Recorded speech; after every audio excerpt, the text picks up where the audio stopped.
এই কোরআনুল কারীমে একটি সূরা আছে যার নাম হলো সূরাতুল মুলক। বলেন নাম কি? সবাই বলুন সূরার নাম কি?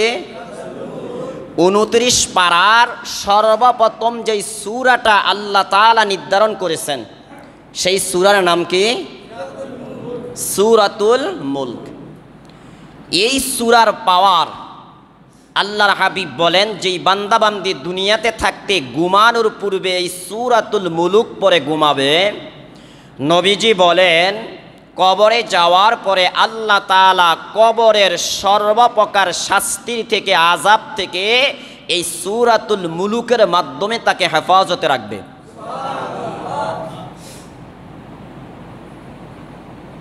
তিরমিজি শরীফের হাদিস আসছে ইবনে আব্বাস রাদিয়াল্লাহু তাআলা আনহু থেকে বর্ণিত। তিনি বলেন দরাবা বাদু আসহাবিন নবী সাল্লাল্লাহু আলাইহি ওয়াসাল্লাম খিবাআহু আলা কবরিন। আল্লাহর নবীর কিছু সাহাবী, আল্লাহর নবীর একজন সাহাবী সফরে বের হলেন। সফর করতে যেয়ে এক পর্যায়ে রাত্রি হয়ে যাওয়ার পরে তিনি সফর মুলতবি করে ফেললেন।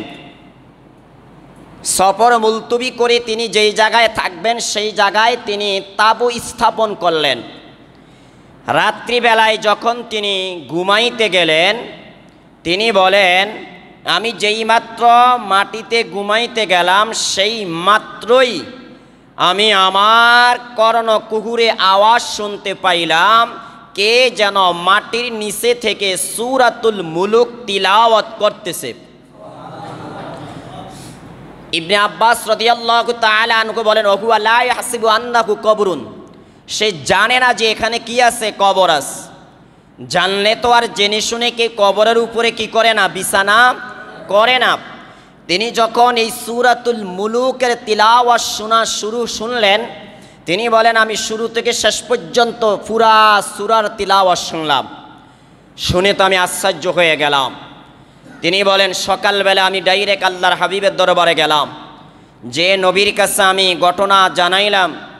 তিনি বলেন নবীজি লা আহসিবু আন্নাকু কবরুন, এখানে যে কবর আছে সেটা আমার জানা ছিল না, কিন্তু আমি যেইমাত্র আমি এখানে বিছানা করে ঘুমাইতে গেলাম সেই মাত্রে আমি কবর থেকে সূরাতুল মুলুকের তিলাওয়াত শুনতে পাইলাম।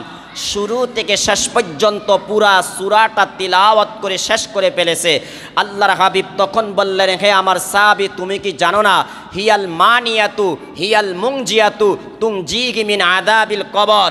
তুমি কি জানো না এই সূরাতুল মুলুক এমন একটি সূরা, এই সূরাতুল মুলুকের এমন পাওয়ার, আল্লাহ তাআলা এমন শক্তি তাকে দিয়েছে যেই বান্দাবান্দি দুনিয়াতে থাকতে ঘুমানোর পূর্বে সূরাতুল মুলুক তিলাওয়াত করে ঘুমাবে ওই ব্যক্তি কবরে যাবে, আল্লাহ তাআলা তাকে সমস্ত আযাব থেকে, সমস্ত শাস্তি থেকে, জাহান্নামের সর্বপ্রকার শাস্তি থেকে এই সূরাতুল মুলুক তাকে বাঁচাইবে, তাকে রক্ষা করবে, তাকে হেফাজত করবে, তাকে মুক্তি দেবে। চিল্লায়ে বলি সুবহানাল্লাহ।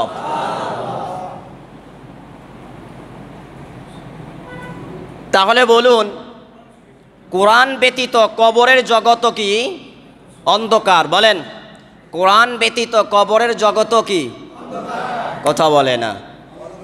কোরআন ব্যতীত কবরের জগৎ কি? যার জীবনে কোরআন নেই তার মরার পরে কবরে কোনো আলো।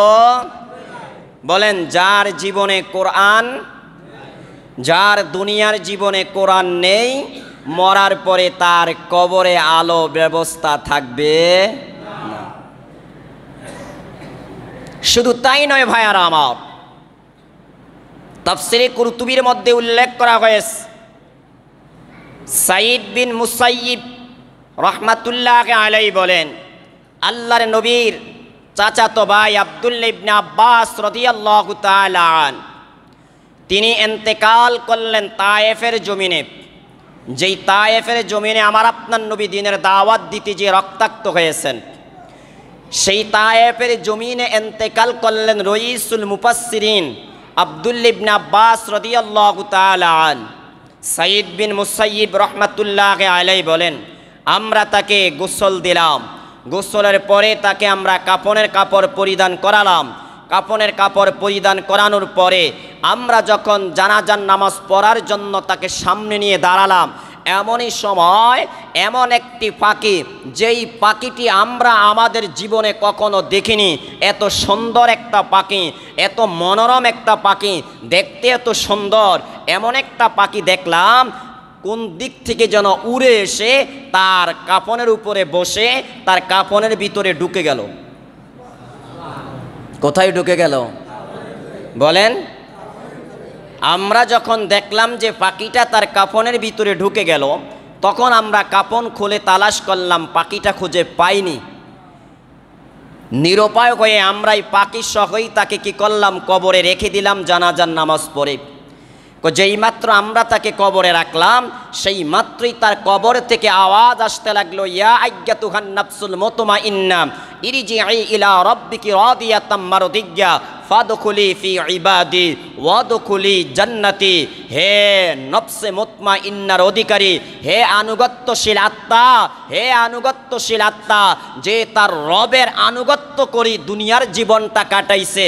ইয়া আইয়াতুহান নাফসুল মুতমাইন্না ইরজিই ইলা রাব্বিকি রাদিয়াতাম মারদিয়্যা, তুমি তোমার রবের দিকে চলো, তোমার রবকে তুমি খুশি করেছ, তুমিও তোমার রবের প্রতি খুশি, তোমার রবও তোমার প্রতি খুশি।